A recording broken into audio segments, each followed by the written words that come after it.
إن الحمد لله نحمده ونستعينه ونستغفره ونعوذ بالله من شرور أنفسنا وسيئات أعمالنا من يهده الله فلا مضل له ومن يضلل فلا هادي له وأشهد أن لا إله إلا الله وحده لا شريك له وأشهد أن محمدًا عبده ورسوله أما بعد فإن خير الحديث كتاب الله وخير الهدي هدي محمد صلى الله عليه وسلم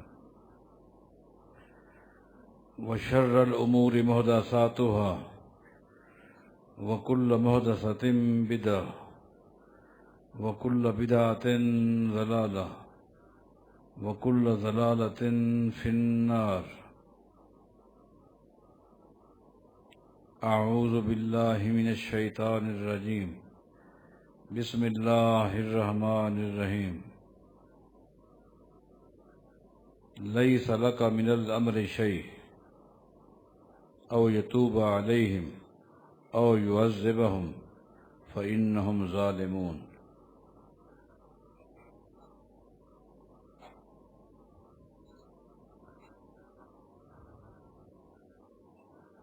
نہایت اختصار کے ساتھ دو نقطوں پر گفتگو کرنی ہے۔ پہلا نقطہ یہ ہے، ہر عمل کی قبولیت کے لیے، چاہے وہ عمل چھوٹا ہو یا بڑا ہو، قولی ہو، فعلی ہو، مالی ہو، بدنی ہو، ہر عمل کی قبولیت کے لیے شرط اول توحید ہے۔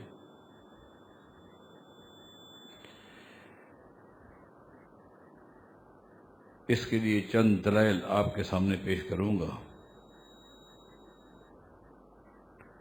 دوسرا نقطہ جس کی وضاحت کرنی ہے اور وہ یہ ہے کہ توحید ہے کیا، توحید کہتے کس کو۔ ضمناً کچھ باتیں آئیں گی، وہ بیان ہوتی رہیں گی۔ تو پہلا نقطہ کہ عمل کی قبولیت کے لیے شرط اول، بنیادی شرط جو ہے وہ توحید ہے۔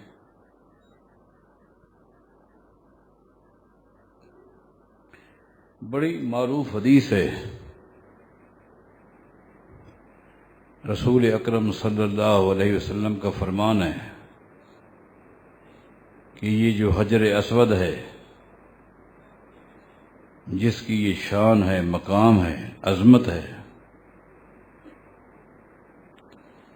اس حجر اسود کو قیامت کے میدان میں لایا جائے گا۔ لہو عینان یبصر بہما، قیامت کے میدان میں اللہ تعالیٰ اس کو دو آنکھیں دے گا، ان دو آنکھوں سے یہ حجر اسود دیکھے گا۔ وَلَهُ لِسَانٌ يَنطِقُ بِهِ، قیامت کے میدان میں اللہ تعالیٰ اس حجر اسود کو زبان بھی دے گا، اس سے یہ گفتگو کرے گا۔ اور اللہ تعالیٰ ہر چیز پر قادر ہے۔ اگر کوئی شخص کہتا ہے کہ عقل نہیں مانتی، تو گویا کہ اس نے عقل کے ذریعے اللہ کی قدرت کو چیلنج کیا اور انکار کیا ہے۔ حالانکہ اللہ کی قدرت کو ماننا چاہیے، ذہن مانے یا نہ مانے، عقل قبول کرے یا نہ کرے، انسان کے ایمان کو چاہیے کہ وہ قبول کرے۔ یہ صلاحیت اللہ تعالیٰ دے، اس کو ماننا چاہیے۔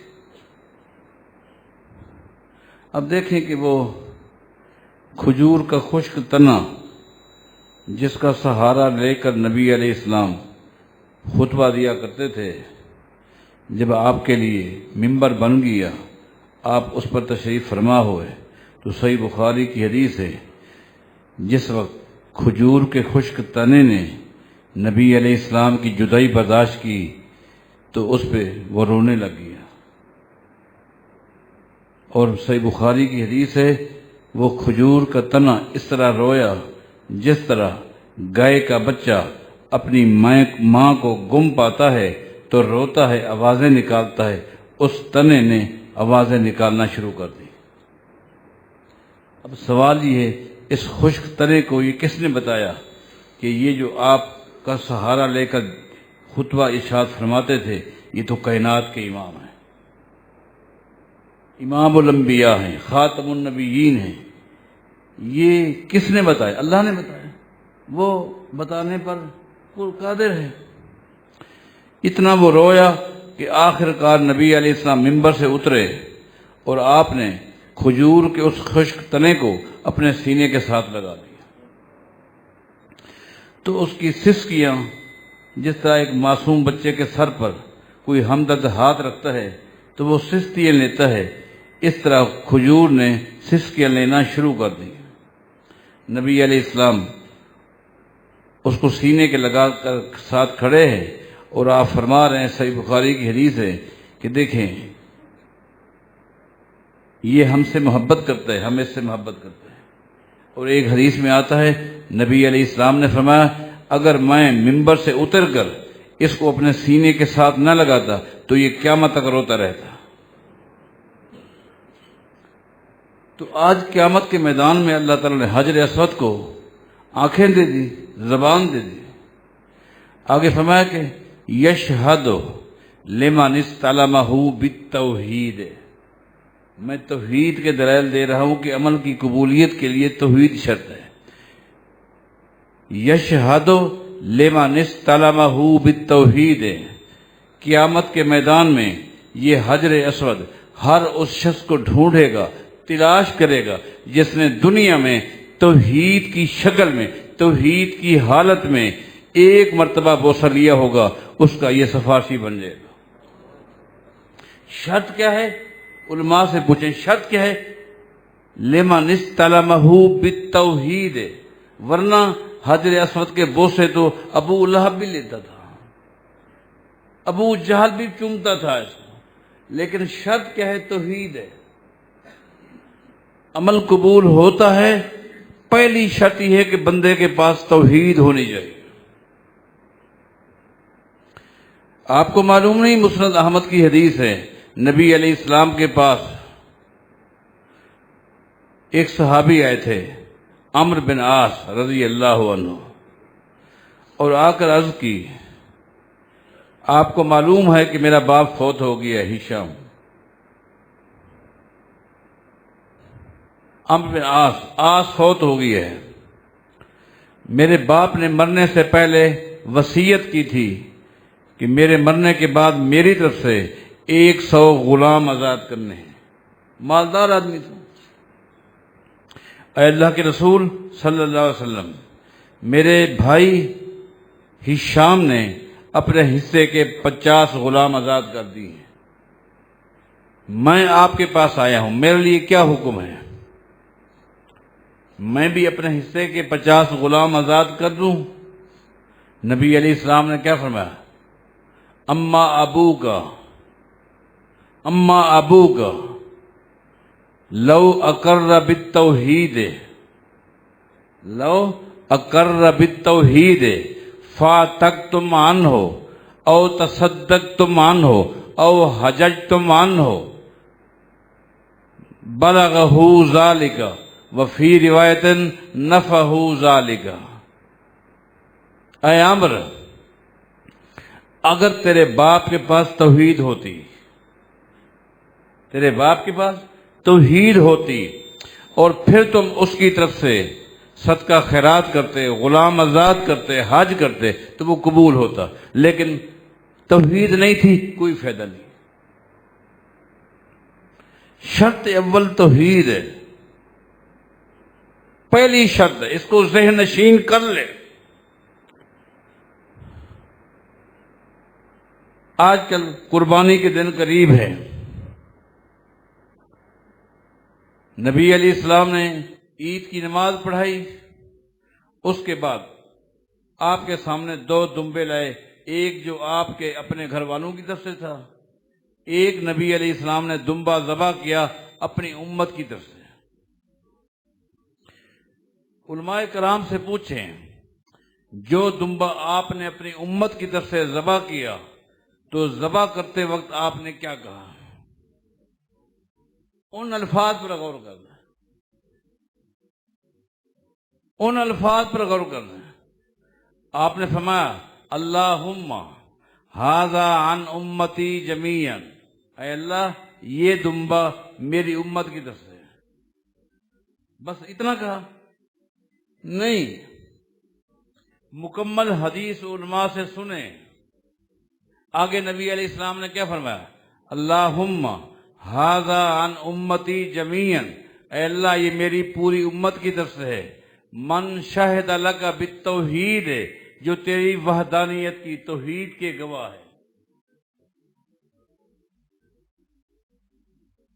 پہلی شرط یہ ہے جو تیری توحید کے گواہ ہے، تیری وحدانیت کے گواہ ہے۔ وشہد علی بالبلاغ، اور پھر میری رسالت کو ماننے والے ہیں۔ پہلی شرط کیا ہے؟ توحید ہے۔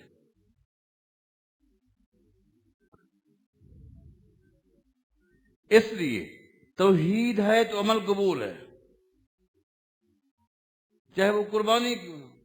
توحید نہیں ہے تو کسی عمل کا کوئی فائدہ نہیں ہے، چاہے آپ ہزاروں اونٹ ذبح کریں، ہزاروں گائے ذبح کریں، ہزاروں بھینسیں ذبح کریں، بکرے ذبح کریں۔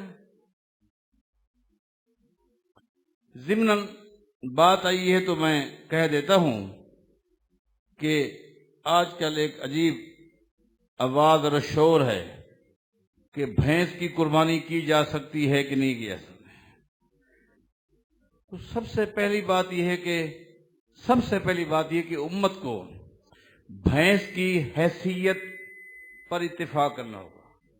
سب سے پہلی بات، محبت کے ساتھ، پیار کے ساتھ، بھینس کی جو حیثیت ہے، اس کی حیثیت آیا گائے والی ہے یا گائے سے الگ ہے؟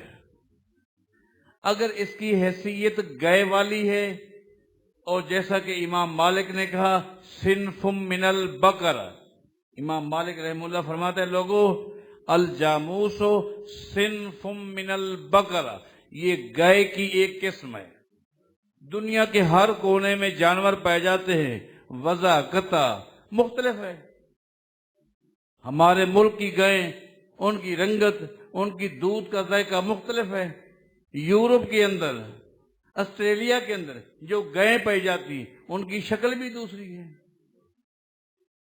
اتنی مختلف شکلیں ہیں، جب ہمارے ملک میں وہ گائیں آتی ہیں تو لوگ کہتے ہیں اوہو یہ تو خنزیر کی نسل ہے، فلاں ہے۔ اس کے دودھ کا ذائقہ بھی ہماری گائے کے دودھ کے ذائقے سے 1% نہیں ملتا۔ اس لیے بھینس کے حوالے سے ہماری جماعت کے ایک بہت بڑے محدث ہیں، استاد العلماء ہیں، حافظ عبدالسلام بھٹوی حافظہ اللہ تعالی۔ ان کی علمیت، ان کا ایک مقام ہے جو کہ مسلم ہے۔ ان کا ایک چھوٹا سا کلپ ہے بھینس کے حوالے سے۔ انہوں نے دلائل کے ساتھ کہا کہ یہ بھینس کہاں سے ملی، کس پٹی سے ملی، اور اس کو اس پٹی کے لوگ جہاں سے ملی یہ کیا کہتے ہیں۔ انہوں نے ثابت کیا کہ اس کو وہ بھی گائے کہتے ہیں اور یہ گائے۔ دیکھیں، میں آپ سے ایک بات ضمناً پوچھتا ہوں، آپ یہ بتائیں دین اسلام میں جتنی بھی عبادات ہیں، آیا قربانی کی اہمیت زیادہ ہے یا زکوٰۃ کی اہمیت؟ تو آپ کہیں گے زکوٰۃ کی۔ زکوٰۃ تو اسلامی بنیادی ارکان میں سے ہے۔ زکوٰۃ لاکھوں قربانیاں مل کر بھی ایک زکوٰۃ کا مقابلہ، اللہ کے بندو وہ تو فرض ہے۔ آپ قربانی کے جتنے چاہیں فضائل بیان کریں، لیکن زکوٰۃ کا تو مقابلہ نہیں۔ زکوٰۃ فرض ہے۔ اور یہ بات بھی ذہن نشین کر لیں کہ فرائض جو ہیں کبھی قیاسات سے فرائض نہیں سمجھے جاتے۔ فرائض کے لیے نص قطعی چاہیے، نص قطعی، قرآن و حدیث کے ٹھوس دلائل سے فرض ثابت ہوتا ہے۔ فرض کبھی کسی چیز کے اوپر قیاس کر کے نہیں ہوتا۔ اس وقت پوری دنیا کے مسلمان متفق ہے کہ جب زکوٰۃ کا مسئلہ آئے گا تو زکوٰۃ کے اندر ہم بھینس کو گائے میں شامل کریں گے۔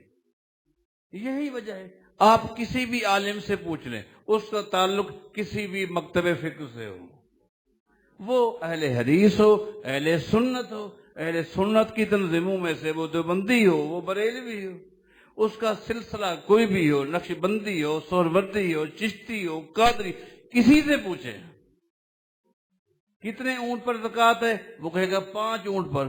دلیل کیا ہے؟ وہ آپ کو صحیح بخاری کی حدیث پیش کرے گا جس میں 5 اونٹ پر زکوٰۃ کا ذکر ہے۔ ٹھیک ہے، کتنی بکریوں پر زکوٰۃ ہے؟ وہ کہے گا 40 بکریوں پر زکوٰۃ فرض ہے۔ دلیل دے، وہ دلیل آپ کو صحیح بخاری کی حدیث پیش کرے گا۔ نبی علیہ السلام فرماتے ہیں جب 40 بکریاں ہوں تو زکوٰۃ فرض ہے۔ ٹھیک ہو گئی بات۔ کتنی گائے پر زکوٰۃ فرض ہے؟ وہ کہے گا 30 گائے ہوں تو زکوٰۃ فرض ہے۔ اب چونکہ زکوٰۃ فرض ہے، فرض کے لیے تو دلیل چاہیے نا، قیاس تو نہیں چاہیے۔ وہ کہے گا 30 گائے ہوں گی تو زکوٰۃ فرض ہے، 29 گائے ہیں تو زکوٰۃ فرض نہیں۔ دلیل کیا ہے؟ وہ کہے گا صحیح بخاری کی حدیث ہے، نبی علیہ السلام فرماتے ہیں 30 گائے ہیں تو زکوٰۃ فرض ہے، 30 سے کم ہے تو زکوٰۃ فرض نہیں۔ آپ اس سے پوچھیں حضرت کتنی بھینسیں ہوں تو زکوٰۃ فرض ہے؟ وہ کہے گا 30 بھینسیں ہوں تو زکوٰۃ فرض ہے۔ حضرت 30 بھینسوں پر زکوٰۃ فرض ہے؟ جی ہاں۔ اس کی دلیل کیا ہے؟ وہ دلیل آپ کو گائے والی حدیث سنا دے گا۔ حضرت صاحب کیا گائے پر اس کو قیاس کریں گے یا گائے کا قسم ہے؟ وہ کہے گا قیاس نہیں کریں گے، قیاس کے ذریعے زکوٰۃ فرض نہیں ہوتی، قیاس اسلام میں نہیں چلے گا عبادات میں، یہ تو نص قطعی ہے، نص قطعی ہے۔ نبی علیہ السلام فرماتے ہیں 30 گائے ہیں تو زکوٰۃ فرض ہے۔ تو میں تو بھینس کا پوچھ رہا ہوں، وہ کہے گا اس لیے کہ یہ گائے میں شامل ہے، گائے میں شامل ہے۔ آپ پوچھیں حضرت ایک آدمی ہے اس کے پاس 15 گائے ہیں، 15 بھینسیں ہیں، زکوٰۃ فرض ہے؟ وہ کہے گا زکوٰۃ فرض ہے۔ زکوٰۃ فرض کیسے؟ وہ کہے گا اس لیے کہ آپ کے پاس 30 گائے ہیں۔ نہیں 15 گائے ہیں، 15 بھینسیں۔ وہ کہے گا یہ بھی گائے ہیں، یہ بھی گائے ہیں۔ جب یہ گائے ہیں اور گائے کے حکم میں ہیں اور زکوٰۃ جیسی چیز کو آپ نے کہہ دیا، باقی آپ نے یہ کہنا کہ نبی علیہ السلام نے قربانی نہیں کی، تو میں کہوں گا نبی علیہ السلام نے زکوٰۃ بھی نہیں دی۔ آپ کہیں گے اس وقت نہیں تھی، تو میں کہوں گا جی ہاں، جس طرح زکوٰۃ کے وقت نہیں تھی قربانی کے وقت بھی نہیں تھی۔ یا تو آپ اس کو گائے سے بالکل الگ نکال دیں، آپ شکل صورت کو وضاحت کو نہ دیکھیں، آپ یہ دیکھیں کہ اس کو کس حکم میں شامل کیا گیا، یا تو نکال دیں، نہیں نکالتے تو پھر آپ پر اختیار ہے کہ یہ گائے میں ہے اور اس کی بھی قربانی ہو سکتی ہے۔ اس میں خام خواہ الجھنا صحیح بات نہیں ہے۔ بعد میں واپس آتا ہوں اپنے عنوان کی طرف۔ پہلا نقطہ یہ ہے عمل کی قبولیت کے لیے شرط اول توحید ہے۔ اب دوسرا جو اہم ترین نقطہ ہے وہ یہ ہے کہ توحید کہتے کس کو ہیں؟ توحید کہتے کس کو ہیں؟ اللہ اکبر۔ میں نے آل عمران میں سے چند الفاظ خطبے کے اندر پڑھے ہیں، آپ کو بتاتا ہوں یہ آیات کب نازل ہوئی تھی۔ غزوہ احد کے موقع پر جس وقت نبی علیہ الصلوۃ والسلام کو کافروں نے لہو لہان کر دیا، آپ کے ماتھے سے خون بہہ رہا تھا، جیسا کہ صحیح بخاری میں آتا ہے۔ آپ کو بہت دکھ پہنچا اور آپ نے فرمایا یہ قوم کیسے کامیاب ہوگی جنہوں نے اپنے پیغمبر کو بھی زخمی کر کے رکھ دیا۔ اور ایک حدیث میں آتا ہے نبی علیہ السلام نے 3 کافروں کا نام لیا، یاد رکھیں 3 کافروں کا نام لیا، سہیل بن عمر کا نام لیا، حارث بن ہشام کا نام لیا، ایک اور کافر کا بھی نبی علیہ الصلوۃ والسلام نے نام لیا، صفوان بن امیہ کا، صفوان بن امیہ کا۔ انہوں نے نبی علیہ السلام کو زخمی کیا تھا۔ نبی علیہ السلام نے تینوں کا نام لے کر فرمایا یہ کیسے کامیاب ہوں گے، یہ کیسے فلاح پائیں گے، مانا یہ کامیاب نہیں ہو سکتے، یہ فلاح نہیں پا سکتے۔ جس وقت نبی علیہ السلام نے یہ فرمایا کہ یہ کیسے فلاح پائیں گے، تو ایک دم اللہ نے قرآن کریم نازل کر دیا، لیس لک من الامر شیء۔ اے میرے پیغمبر، آپ کی عظمت، آپ کا مقام، آپ کی شان اپنی جگہ پر۔ دیکھیں نبی علیہ السلام کا مقام ہے، آپ کیا ہیں؟ سید الاولین والآخرین، پوری کائنات کے امام، افضل الخلائق، کون؟ محمد الرسول اللہ صلی اللہ علیہ وسلم۔ نبی علیہ السلام نے فرمایا آدم ومن وراہ تحت لوائی یوم القیامہ، لوگوں قیامت کے میدان میں ایک آدمی کے ہاتھ میں جھنڈا ہوگا، اس کا نام ہے لواء الحمد، اللہ تعالیٰ کی تعریفوں والا جھنڈا۔ جو شخص بھی قیامت کے دن اس جھنڈے کے نیچے آ جائے گا وہ جہنم کی آگ سے بچ جائے گا۔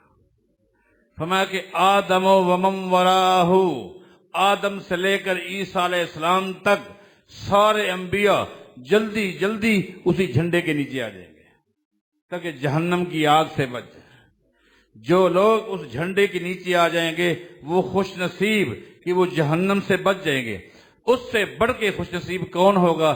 جس کے ہاتھ میں وہ جھنڈا ہوگا۔ وہ کون ہے؟ محمد الرسول بے یدی لواء الحمد۔ فرمایا آدم سے لے کر عیسیٰ تک ہر بندہ اس جھنڈے کے نیچے ہوگا اور جھنڈا محمد کے ہاتھ میں ہوگا۔ یہ آپ کی شان ہے، یہ آپ کا مقام ہے۔ انا اول من یفتح الباب، فرمایا کہ میں جنت کے دروازے پر جا کر دستک دوں گا، اندر سے فرشتہ پوچھے گا من انت، کون؟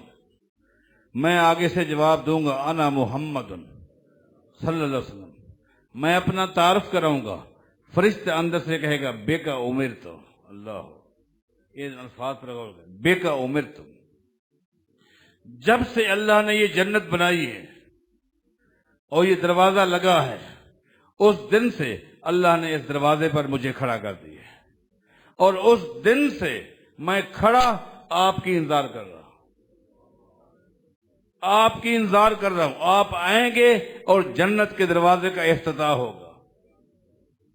یہ ساری شانیں ہیں، یہ سارا مقام ہے، لیکن اللہ فرماتا ہے لیس لک من الامر شیء، اے میرے پیغمبر یہ شان، یہ عظمت، مقام اپنی جگہ پر، لیکن اللہ کے کسی بھی امر میں آپ کا کوئی دخل نہیں ہے۔ جو اللہ کے معاملات ہیں، جو اللہ تعالیٰ کے اختیارات ہیں، جو اللہ تعالیٰ کے امور ہیں، لیس لک من الامر شیء، اللہ کے کسی بھی امر میں رائی کے دانے کے برابر بھی آپ کا کوئی حق نہیں ہے۔ یہ توحید ہے۔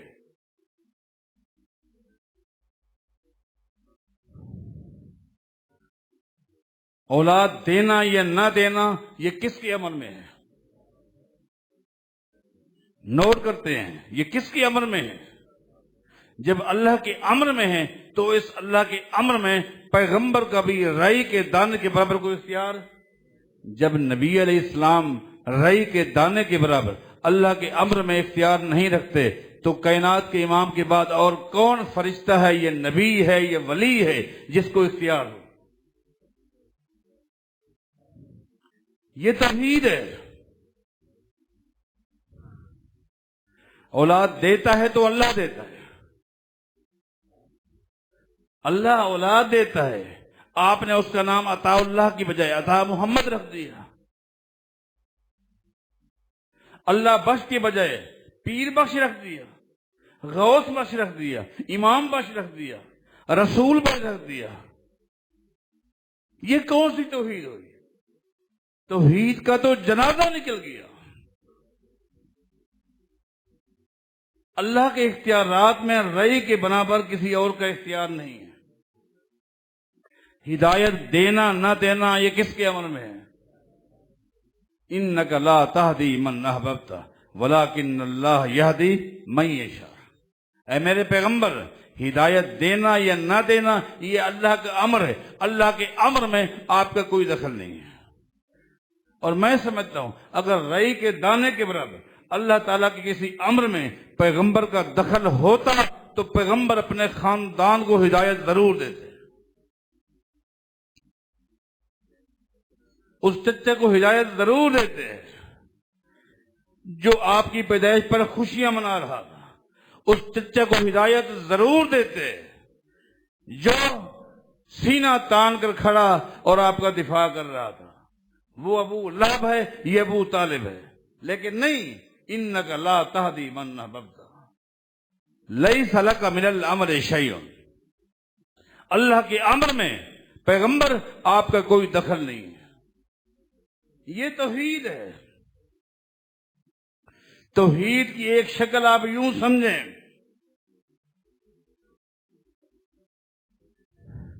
کائنات کی کوئی چیز اللہ سے پوشیدہ نہیں ہے.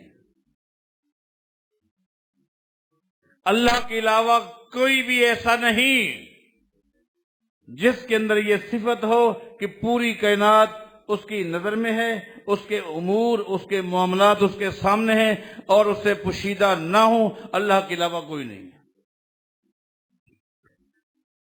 اس توحید کی اس شک میں عقیدہ ایسا ہونا چاہیے جیسا کہ آپ نے ان 3 آدمیوں کا واقعہ سنا جو غار میں پھنس گئے تھے. بارش آ گئی، اوپر چٹان. اب غار کے اندر بیٹھ کر جو انہوں نے تبصرہ کیا، اللہ کیسا پیارا، قال بعضهم لبعض، یہ تبصرہ ہو رہا ہے. کیا کہتے ہیں؟ کہتے ہیں عفل اثر ووقع الحجر. آپس میں کہتے ہیں عفل اثر. ہم گھر سے چلے تھے اس غار تک، ہمارے پاؤں کے نشانات تھے.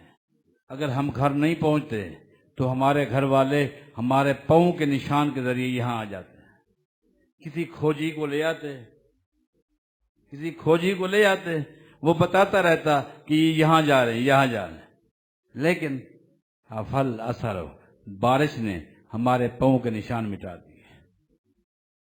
اب گھر والے بھی یہاں نہیں پہنچ پاتے. ووقع الحجر، اور پتھر بھاری آ گئی ہے، ہم باہر نہیں نکل سکتے. اگلا جو انہوں نے جملہ کہا، اللہ کی قسم سونے کے پانی کے ساتھ لکھا جائے اس جملے کا حق ادا نہیں کر سکتے. کیا کہا؟ کہتے ہیں وَلَا يَعْلَمُ بِمَكَانِكُمْ إِلَّا اللَّهُ. وَلَا يَعْلَمُ بِمَكَانِكُمْ إِلَّا اللَّهُ. بھائیو، اس وقت ہم جہاں ہیں، جس حالت میں ہیں، جو ہماری کنڈیشن ہے، جو ہماری صورتحال ہے، اس چیز کو اللہ کے علاوہ کوئی نہیں جانتا. یہ توحید ہے. یہ توحید ہے کہ اللہ کے علاوہ کوئی نہیں جانتا. اگر یہی عقیدہ اللہ کے علاوہ کسی اور کے ساتھ بنا لیا جائے کہ ہم جہاں بھی ہوں فلاں کی نظر میں رہتے ہیں، فلاں نبی، فلاں ولی، فلاں ہستی زندہ یا فوت شدہ، اس سے ہم غائب نہیں ہو سکتے، وہ ہمارے حالات سے باخبر ہے، تو گویا اس بد نصیب نے توحید کا جنازہ نکالا. یہ کہنا افسوس ہوتا ہے. بعض حضرات کے جملے مجھے سنائے گئے، وہ کہتے ہیں کہ یہ تو صرف ایک اللہ کو مانتے ہیں، ہم تو پہلی آواز اللہ کو لگاتے ہیں، دوسری آواز رسول اللہ کو لگاتے ہیں، تیسری آواز اولیاء اللہ کو لگاتے ہیں. نہیں میرے بھائیوں، آئیے ہم ذرا غور کرتے ہیں کہ دین اسلام کیا کہتا ہے. جس ترتیب سے ہم نے نعرے لگائے، آوازیں لگائی، اور پہلے ہم نے بلایا اللہ کو، مسئلہ حل نہ ہوا، پھر ہم نے آواز لگائی رسول اللہ کو، پھر مسئلہ حل نہیں ہوا، پھر ہم نے آواز لگائی اولیاء اللہ کو. یہ ترتیب کہاں سے نکالی؟ اسی کا نام شرک ہے۔ آپ نے صحیح بخاری نہیں پڑھا، اس پر غور نہیں کیا۔ ایک شخص اپنی بیوی کو لے کر عراق سے فلسطین کی طرف آ رہا ہے۔ اس مسافر کا نام کیا ہے؟ سیدنا ابراہیم علیہ السلام۔ یہ کون ہے؟ یہ خالی نبی تھے؟ نہیں، اس شخص کو اللہ نے ایک اعزاز دیا، ایسا اعزاز کہ فرمایا کہ اے ابراہیم تو جد الانبیاء ہے۔ جد الانبیاء پتہ ہے؟ جانتے ہو کس کو کہتے ہیں؟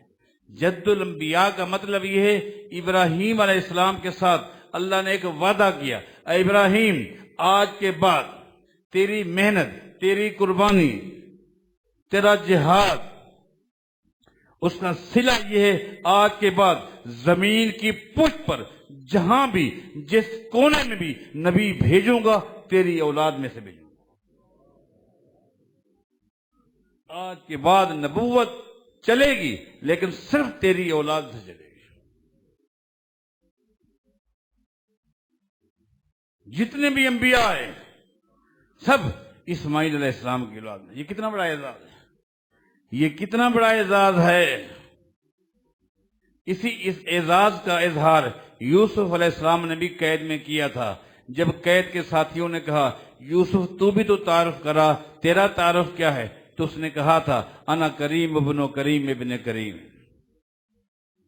میرے بھائیوں، میرا تعارف یہ ہے اللہ نے مجھے نبی بنایا ہے اور میں نبی کا بیٹا ہوں۔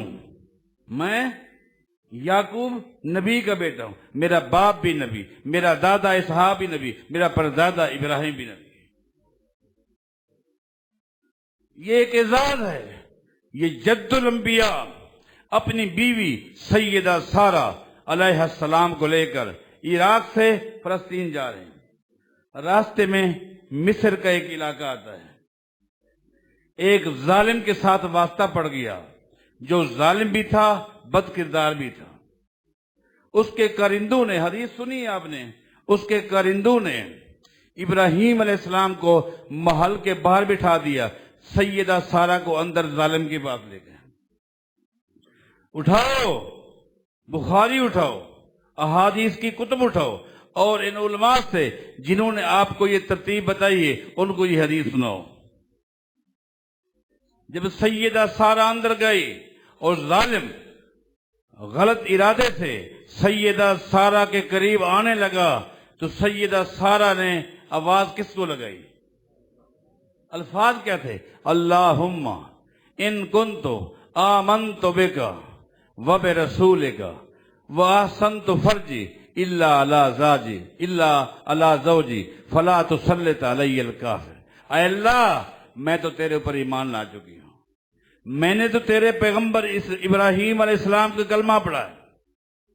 وَأَحْسَنْتُ فَرْجِي إِلَّا عَلَىٰ زَوْجِي، اے اللہ تو اس بات پر گواہ ہے آج تک ابراہیم کے علاوہ میرے جسم کو کسی نے ہاتھ نہیں لگایا۔ فَلَا تُسَلِّطْ عَلَيَّ الْكَافِرَ، اے اللہ اس کافر کو مجھ سے دور کر دے۔ وہ وہی شل ہو گیا، شل ہو گیا نا، وہی شل ہو گیا۔ پھر درخواستیں کرتا ہے میرے لیے دعا کرے، دعا کر دی، اللہ نے اس کو نکال دیا۔ پھر وہ آگے بڑھا۔ اب سیدہ سارہ نے دوسری آواز کس کو لگائی؟ دوبارہ جب اس نے حملہ کیا، سیدہ سارہ کی دوسری آواز کس کو ہے؟ پھر بھی آواز ہی اللہم ان کنت آمنت بک وبرسولک واحسنت فرجی الا علی زوجی فلا تسلط علی الکافر۔ دوسری آواز بھی کس کو لگائی؟ اس کا جسم شل ہو گیا، دعا کی درخواست کی، دعا ہو گئی، اللہ نے نجات دی۔ پھر حملہ کیا سیدہ سارہ نے، تیسری آواز کس کو لگائی؟ پوچھو ان سے، پہلی آواز بھی اللہ کو، دوسری آواز بھی اللہ کو، تیسری آواز بھی کس کو؟ جبکہ اس کا خامد جد الانبیاء ہے، اور جد الانبیاء اور سیدہ سارہ کے درمیان خالی ایک دیوار کا فاصلہ ہے، ایک دیوار کا فاصلہ ہے، لیکن سیدہ سارہ کا عقیدہ ہے دیوار آ گئی، درمیان میں آڑ آ گئی، ایک ہستی ہے جس کے درمیان کوئی آڑ نہیں آ سکتی، کوئی چیز رکاوٹ نہیں بن سکتی، نہ بلڈنگیں نہ عمارتیں، کوئی چیز رکاوٹ نہیں بن سکتی، وہ اللہ کی ذات ہے۔ اللہ کے علاوہ جس کے آگے بھی رکاوٹیں آئیں گی رابطہ منقطع ہو جائے گا، نہ اس کو پتا کیا ہو رہا ہے نہ اس کو پتا کہ کیا ہو رہا ہے۔ خالی ایک دیوار ہے۔ سیدہ سارہ کو یہی پتا ہے، میرے خامند کو کوئی پتہ نہیں میرے ساتھ کیا ہو رہا ہے، اور مجھے بھی پتہ نہیں کہ میرے خامند کے ساتھ کیا ہو رہا ہے۔ سیدنا ابراہیم علیہ السلام بھی باہر دعا کر رہے ہیں، لیکن پتہ نہیں ہے میری بیوی کے ساتھ کیا ہو رہا ہے۔ یہ ایک اللہ کی صفت ہے۔ جب اللہ کے علاوہ کسی اور کے بارے میں عقیدہ بناؤ گے، اس کے آگے بھی کوئی چیز رکاوٹ نہیں بن سکتی، کوئی چیز حل نہیں ہو سکتی، تو گویا آپ نے خالق اور مخلوق کے درمیان فرق چھوڑ دیا۔ یہ شرک ہے۔ توحید کی اور بھی شکیں ہیں، لیکن چونکہ 1:30 بجے کا پروگرام ہے اور وقت کی پابندی یہ بھی ہمارے دین کا ایک حصہ ہے، میں نے توحید کے حوالے سے اور عمل کی قبولیت کے حوالے سے توحید ہے کیا چند باتیں بیان کی ہیں جو مرکزی اور بنیادی ہیں۔ اللہ تعالی ہمیں توحید نصیب فرمائے اور شرک کے ہر شک سے محفوظ فرمائے۔ اقول قولی ھذا وآخر دعوانا الحمدللہ رب العالمین۔